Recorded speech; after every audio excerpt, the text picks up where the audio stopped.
Então vamos lá, dando prosseguimento ao nosso trabalho em relação à aplicação da lei penal no espaço.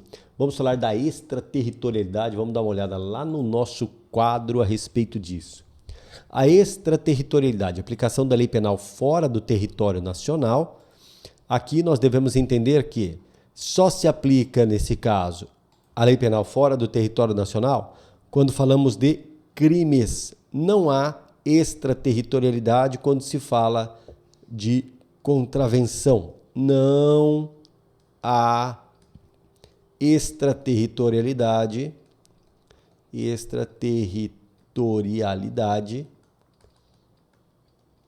em relação às contravenções penais. Contravenções penais não justifica a extraterritorialidade. Princípios que nós vamos encontrar. Por enquanto nos interessa só guardar essa relação. Princípio da defesa ou da proteção, princípio da justiça universal, ou simplesmente universal, né? Ou cosmopolita, princípio da representação ou da bandeira, princípio da nacionalidade ativa e o princípio da personalidade. Vamos lá. Em relação ao artigo 7º, inciso 1º, alíneas A, B e C do Código Penal, nós vamos encontrar o princípio da defesa ou da proteção.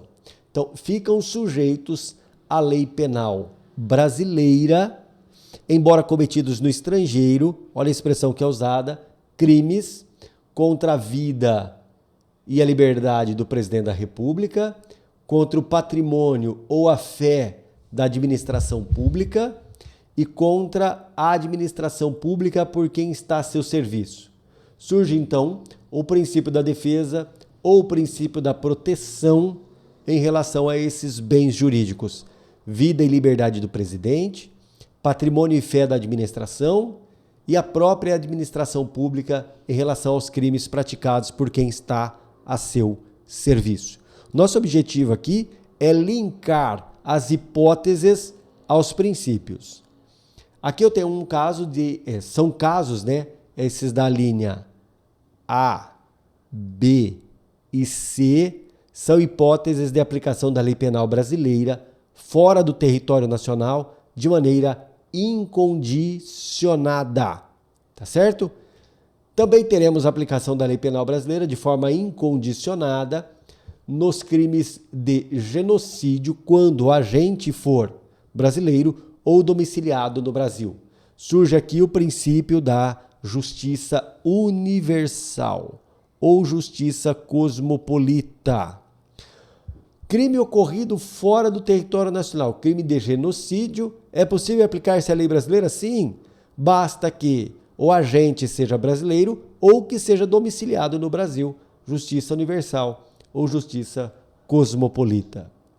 Extraterritorialidade incondicionada. Por hora, preste atenção, por hora, nós só destacamos aqui as hipóteses de extraterritorialidade incondicionada, correto? Beleza. Então vamos lá. Ainda na sequência, eu vou abrir o quadro aqui.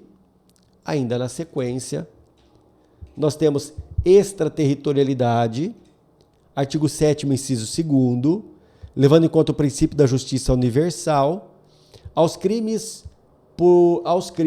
que, por tratado ou convenção, o Brasil se obrigou a reprimir.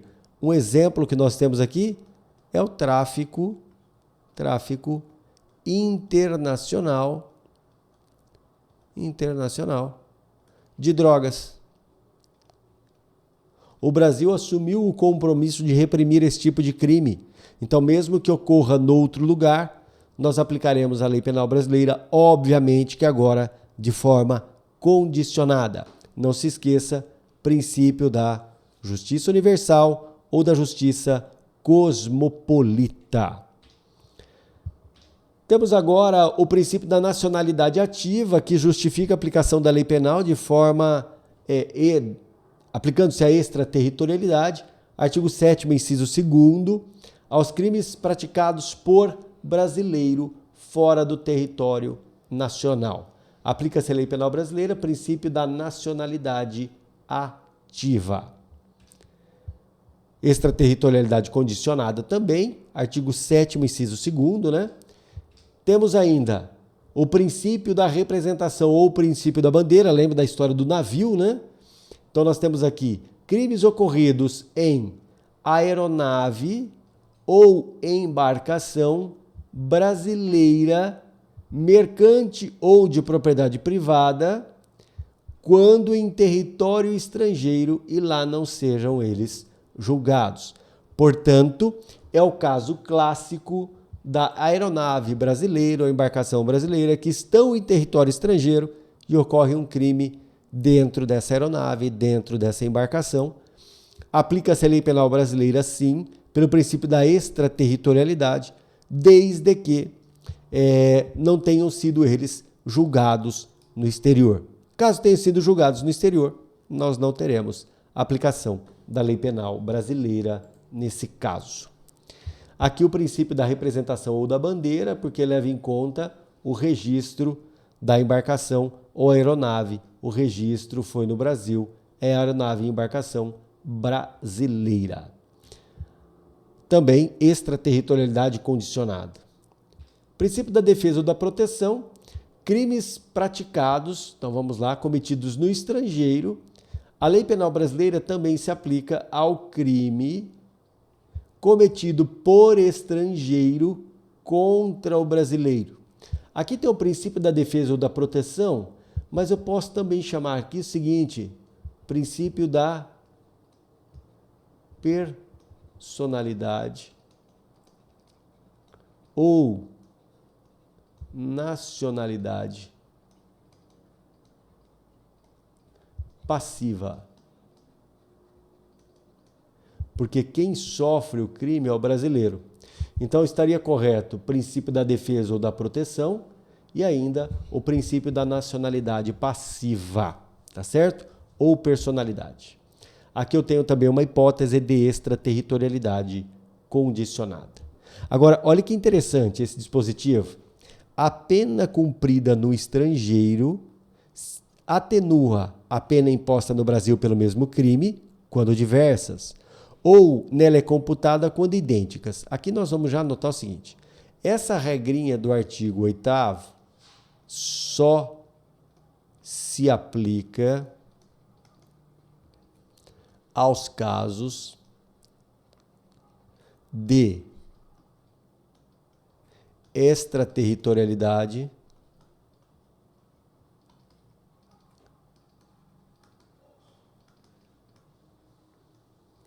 incondicionada.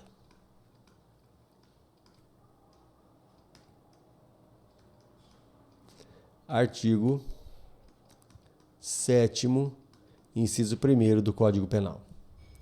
Então vamos lá, vamos destacar aqui o seguinte.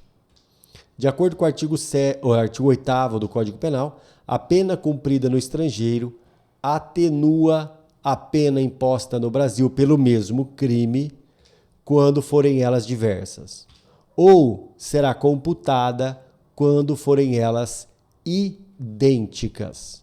Então eu tenho aí a regrinha do artigo 8º. Essa regra aqui do artigo 8º, muito se cobra em prova, hein? Muito cobrada. Muito cobrada em prova. E o que eles fazem? Normalmente eles invertem isso daqui. Colocam aqui idênticas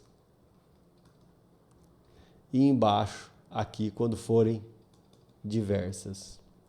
O que torna o item errado, logicamente, tá? Então eles fazem essa troca, essa substituição e há pessoas que cometem esse equívoco aí. A sentença estrangeira, portanto, sentença proferida no exterior, vamos botar aqui, ó. Sentença proferida no exterior, quando a aplicação da lei penal brasileira produz na espécie as mesmas consequências, pode ser homologada no Brasil para obrigar o condenado a reparar o dano, a restituição e a outros efeitos civis, e bem como sujeitá-los à medida de segurança. Portanto, é uma sentença estrangeira produzindo efeito aqui. Não é possível que sentença estrangeira produz efeito no Brasil para determinar que o sujeito cumpra a pena aqui. Tá? Não é isso. A sentença estrangeira, quando ela é homologada, ela trata dos aspectos civis, no inciso 1º, e de medida de segurança, no inciso 2º. Ela depende de ser homologada. A homologação é de competência do STJ. Então, homologação de sentença estrangeira, competência do Superior Tribunal de Justiça. Essa sentença estrangeira vai produzir efeito para obrigar o condenado a fazer o quê? Primeiro, reparar o dano, a restituir as coisas ou outros efeitos civis. Tem prisão aí? Não tem. Agora, pode ser medida de segurança? Pode. Mas preste atenção no seguinte.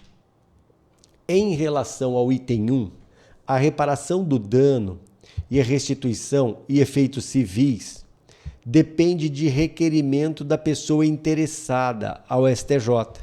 Portanto, a homologação vai depender do quê? Da pessoa interessada, ou seja, aquele que sofreu dano civil, pedir a homologação da sentença no STJ. Então, depende de pedido.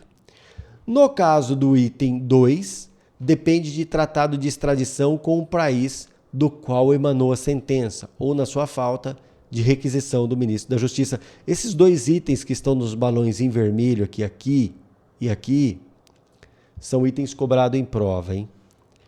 Agora, a homologação é de competência do STJ, mas caberá à Justiça Federal, aos juízes federais, processar a execução da sentença estrangeira. Portanto, a execução da sentença, competência dos juízes federais. Então, a gente tem que lembrar sempre.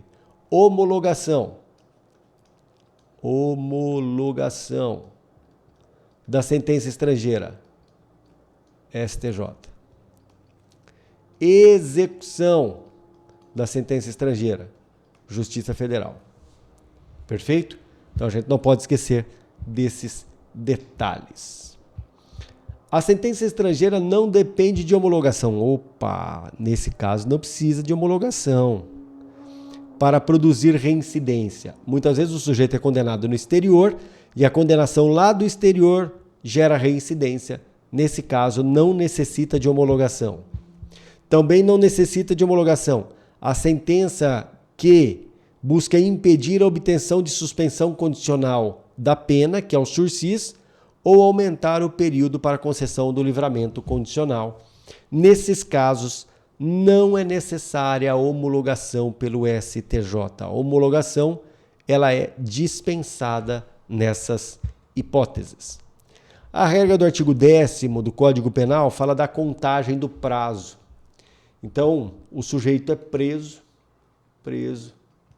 no dia 10/9, às 23 horas.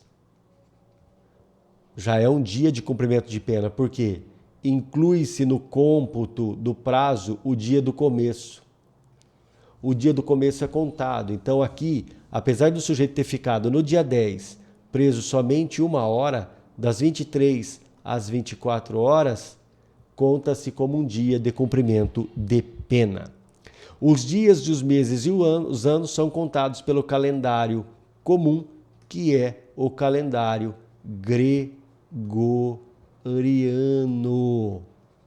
gregoriano.